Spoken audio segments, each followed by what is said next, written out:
Don't forget about this huge sale this weekend, Saturday and Sunday, 2 days only, free raffle. I'm about to announce what we're giving away. You don't want to miss it. But first, check out all this stuff. Just take a look at this stuff. It is everywhere. It's all over the place. And I'm pulling more and more out by the minute from every little corner of this place. So you don't want to miss it. Here is a few things that I've recently just stuck out. It's stuff you guys haven't even seen before. And you know what? It is on sale Saturday and Sunday. Huge bin of Transformers. You know what? It's just going to be 25% off. And this stuff hasn't even been out on the shelf before. All these Star Wars action figures are 20% off, and they have never even seen the light of day of our shelves. All these movie posters have never even been seen before. And you know what? These are authentic theatrical hung posters, and you know what? These are all going to be 25% off. Okay, here it is. I am super jealous of you guys that you're going to win this prize. Obviously, I can't do it because that wouldn't be fair, right?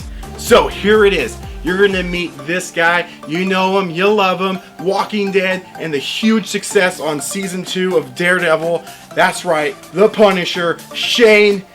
To win the autograph by Jon for Rose City Comic Con is pretty simple. All you gotta do is walk in the store Saturday and Sunday. That's it. You don't even have to spend a dime to get the raffle ticket. All you gotta do is walk in. Now, if you want a bigger chance of getting that autograph by Jon, every $10 you spend gets you an extra ticket. So you want to get in here and buy as much as you can at these low prices. You don't want to miss it.